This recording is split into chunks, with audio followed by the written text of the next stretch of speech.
அண்ணா பல்கலைக்கழக மாணவிய கடத்தி பாலியல் வன்கொடுமை செய்த ஞானசேகரனுக்கு நீதிமன்றம் ஆயுள் தண்டனை விதிச்சு தீர்ப்பளிச்சிருக்கு. எதிர்க்கட்சிகளோட யார் அந்த சார் என்கிற கேள்விக்கு நீதி விசாரணையில் கிடைத்த பதில் என்ன?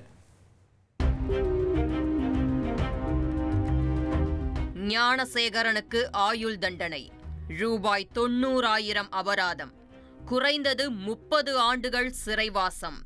இந்த தண்டனை காலம் முடியும் வரை ஞானசேகரின் விடுதலை குறித்து பரிசீலிக்க கூடாதென்கிற பரபரப்பான தீர்ப்பை சென்னை மகளிர் நீதிமன்றம் அளித்துள்ளது.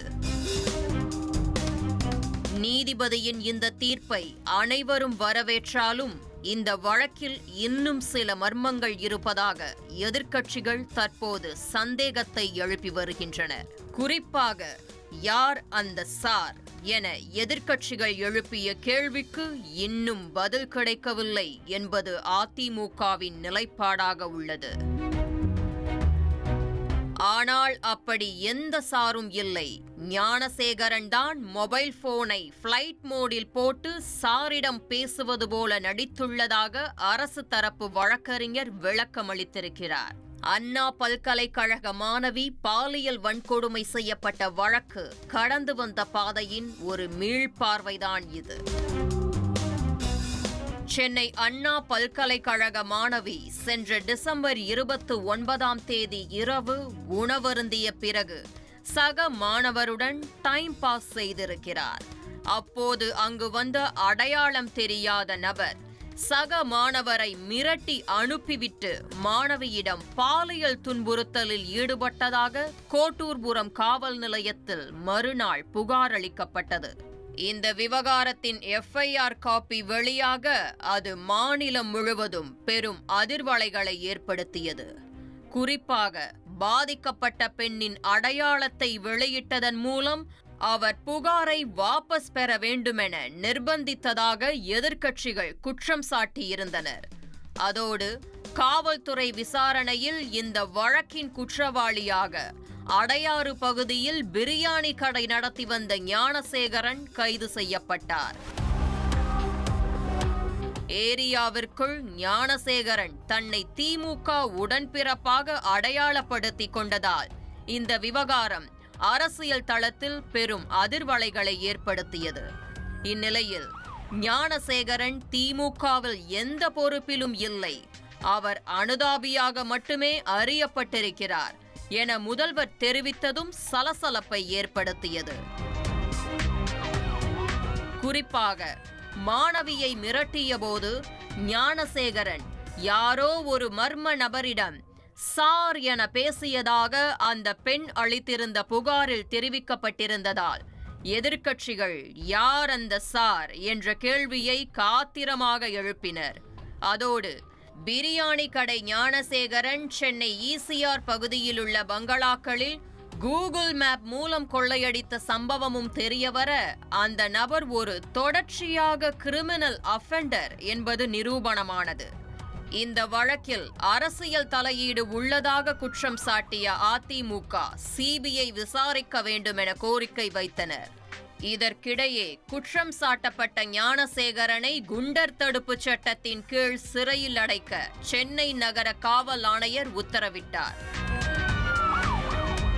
இந்நிலையில் பிப்ரவரி 24 சைதாப்பேட்டை 9வது குற்றவியல் நடுவர் நீதிமன்றத்தில் ஞானசேகரனுக்கு எதிராக குற்றப்பத்திரிகை தாக்கல் செய்யப்பட்டு மார்ச் 7 சென்னை மகளிர் நீதிமன்றத்திற்கு மாற்றப்பட்டது.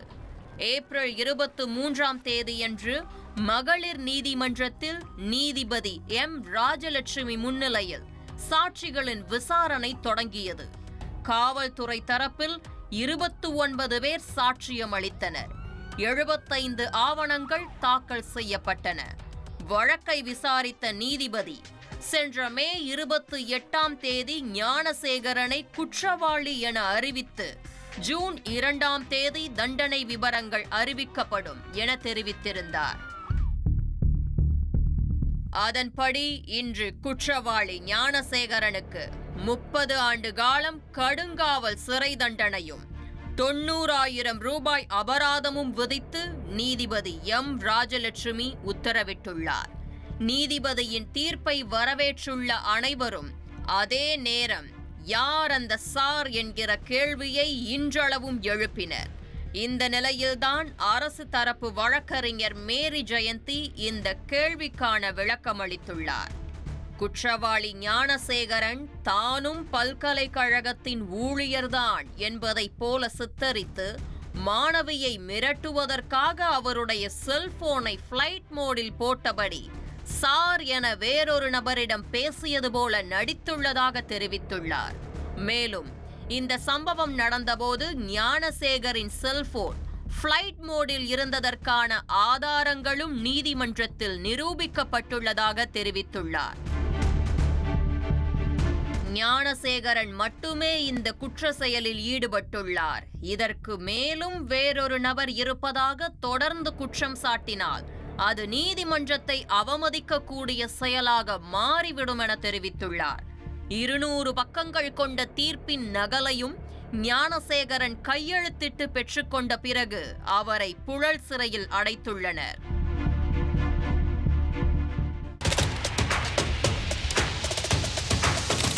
அதிமுக்கிய விவரங்களை அனைவருக்கும் புரிய வைக்கும் பாட்காஸ்ட்.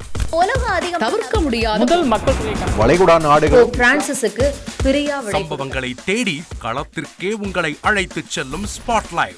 அங்க இருக்கக்கூடிய கள விவரங்கள் என்ன? அமலாக்கத்துறை கடந்த 5 வருஷமாவே சார் எனக்கு ரொம்ப பிடிக்கும் அவர் வர்றதுக்காக எங்களுடைய நியாயமான கோரிக்கை.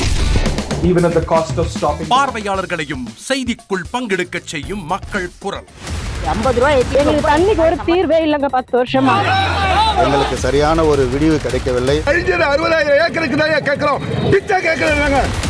புத்தம் புதிதாக வித்தியாசமாக ஹெலிகாப்டர்களின் உதவி என்ன படிக்கலான்றதுல பேரண்ட்ஸும் என்கரேஜ் பண்ணணும், ஸ்டூடெண்ட்ஸும் தேர்வு செஞ்சு. எனக்கும் சீமானனுக்கும் பெரிய வித்தியாசம் இல்லைங்க. ஒரு பாயிண்டா சொல்லணும். உங்களுக்கான தலைவர்களை பொழுதுபோக்கு தளத்தில் தேடாதீர்கள், போராட்ட களத்தில் தேடுங்கள். அனைத்தும் உங்களுக்காக. எப்போதும் இணைந்திருங்கள் தந்தி டிவியுடன்.